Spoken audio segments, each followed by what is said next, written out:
देखिए आज जो भीतर जो बागी गुट है उसके लिए बेहद महत्वपूर्ण दिन था। एक अहम बैठक हुई और इस बैठक में भंडारा के जो विधायक हैं नरेंद्र बोंदेकर, उनका जन्मदिन मनाया गया, सेलिब्रेशन किया गया। लेकिन उससे भी महत्वपूर्ण था एकनाथ शिंदे द्वारा अपनी स्ट्रैटेजी का खुलासा करना।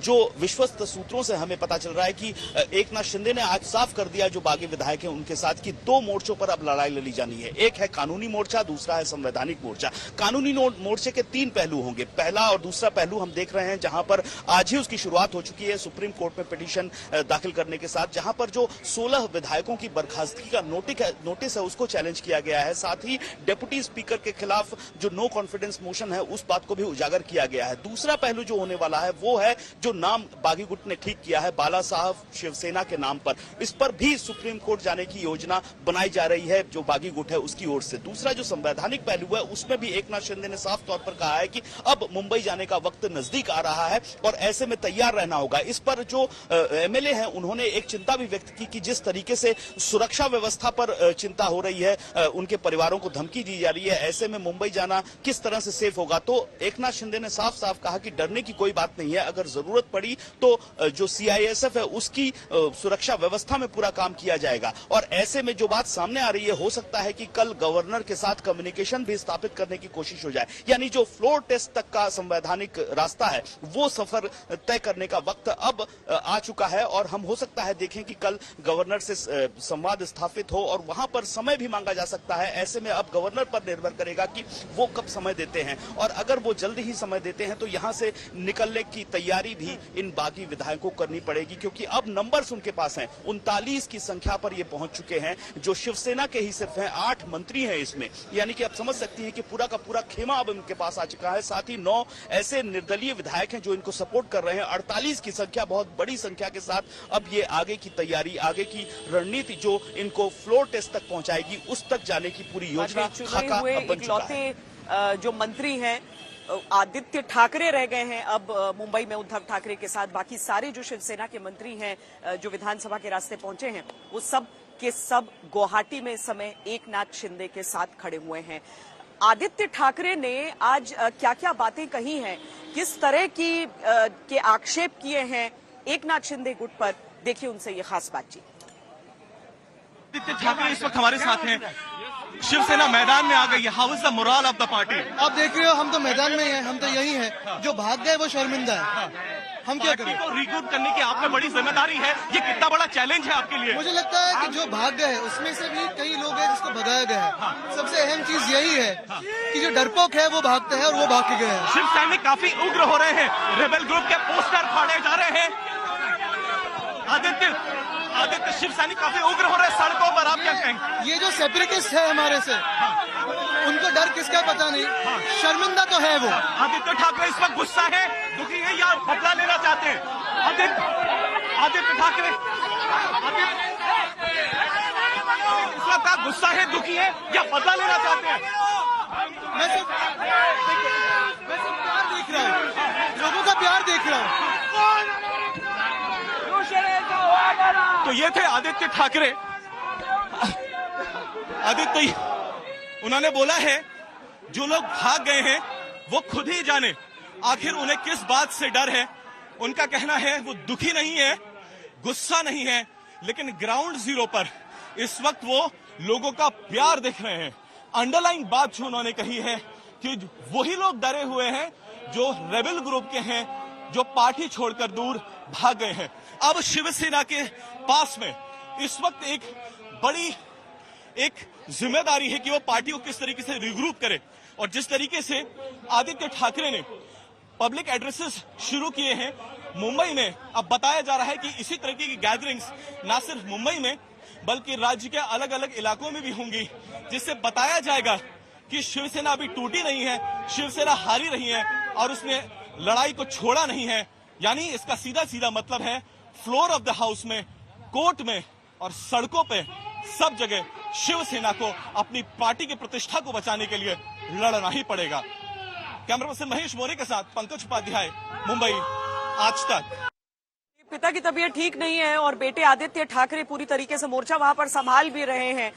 वहां पर अलग अलग संबोधन कर रहे हैं, अलग अलग जो गुट हैं उनसे मुलाकात कर रहे हैं। शिवसेना के भीतर अलग अलग स्तर के जो अधिकारी हैं उनसे बात कर रहे हैं, कार्यकर्ताओं में जोश भरने की कोशिश कर रहे हैं। और भी बातें कही हैं वो हम आपको सुनाएंगे, लेकिन ये समझिए कि यहाँ पर 39 विधायक हो गए हैं अब एकनाथ शिंदे के साथ। लेकिन क्या 39 को पूरा यहीं पर माना जाए? क्योंकि वहां पर मुंबई में शरद पवार एक अलग दावा करते हैं, उद्धव ठाकरे की तरफ से अलग दावा किया जाता है कि एक बार सब मुंबई आ जाते हैं तो इनमें से कई जो हैं वो उद्धव ठाकरे के पास वापस लौट जाएंगे।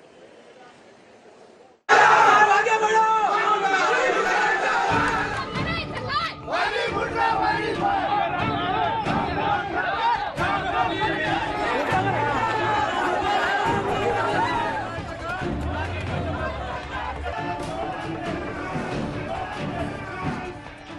ये लड़ाई है सत्ता के संघर्ष की।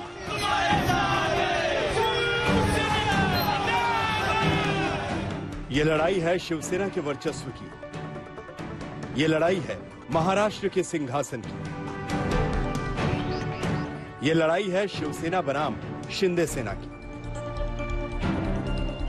पार्टी एक है, आदर्श एक है, विचारधारा एक है, लेकिन विचारों के मतभेद ने जंग को सड़कों पर ला दिया है। एक तरफ बाला साहेब का बेटा है जिसे अपनी विरासत को बचाना है, दूसरी तरफ खुद को बाला साहेब का सच्चा सिपाही बताने वाला बागी जो नेतृत्व पर सवाल खड़े कर रहा है, जो बाला साहेब के बेटे पर बाला साहेब के दिखाए रास्ते से भटकने का आरोप लगा रहा है। जे काय सुख दुःख आहे हे आपल्या सगळ्यांचं एक आहे, बरोबर? काही असेल तर आपण एकजुटीने किती काही होऊ द्या, हे आपलाच आहे, हे आपलाच आहे।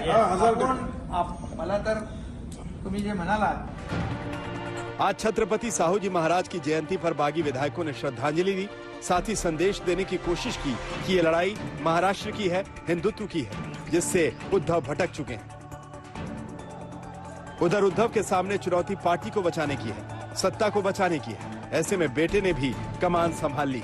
जो भाग गए वो शर्मिंदा है, हम क्या करें? को रिक्रूट करने की आप पे बड़ी जिम्मेदारी है, ये कितना बड़ा चैलेंज है आपके लिए? मुझे लगता है कि जो भाग गए उसमें से भी कई लोग हैं जिसको भगाया गया है। सबसे अहम चीज यही है कि जो डरपोक है वो भागते हैं और वो भाग के गए हैं। शिवसेना एक और बातचीत का प्रस्ताव दे रही है तो दूसरी ओर धमकियों की किश्त भी जारी कर रही है। संजय राउत ने धमकी भरे अंदाज में ट्वीट किया कि कब तक गुवाहाटी में छिपोगे, चौपाटी पर तो आना ही पड़ेगा। थोड़े पागल लोग, किस नशा में है मुझे मालूम नहीं, उसको खाने में अफू चरस गांजा दे रहे क्या मुझे मालूम नहीं। हाँ, 2.5 साल से सत्ता में है, मंत्री बनकर बैठे हैं सब।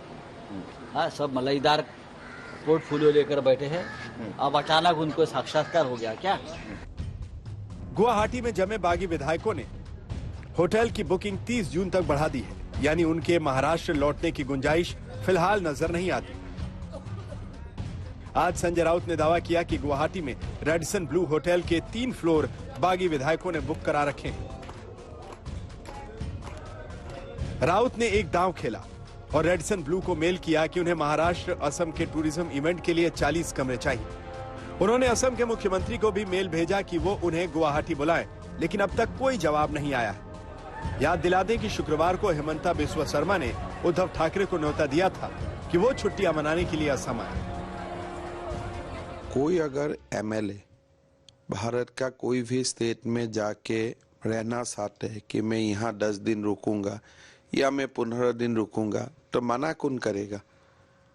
तो हमारे लिए तो अच्छा है कि महाराष्ट्र में आप गुवाहाटी में आ रहा है, गुवाहाटी का होटल में है, गुवाहाटी का जो एक बढ़िया लैंडस्केप है उसका आप एंजॉय कर रहे हैं। तो मैं तो बाकी एमएलएस का, सारा कंट्री का एमएलएस को बुलाऊंगा कि गुवाहाटी आइए। गुवाहाटी में क्या है, चौपाटी में आइए ना, विधान भवन के सामने ही चौपाटी है, आइए चौपाटी में, यहाँ भी मजा करेंगे। तो मैंने कहा है कि आपने निमंत्रण दिया है हमारे लोगों को, सबको, कि आप गुवाहाटी में आइए। मैं तो बहुत बार गया हूँ, उस होटल में रह चुका हूँ, बहुत अच्छा होटल है। किसी एमएलए ने कहा है कि क्या झाड़ी है, क्या क्या क्या बोलता है, क्या होटल है, क्या पानी है, क्या पहाड़ है, फिर महाराष्ट्र में क्या स्मशान है क्या? बहरहाल महाराष्ट्र में शिवसेना की लड़ाई अब सड़कों पर आ गई है।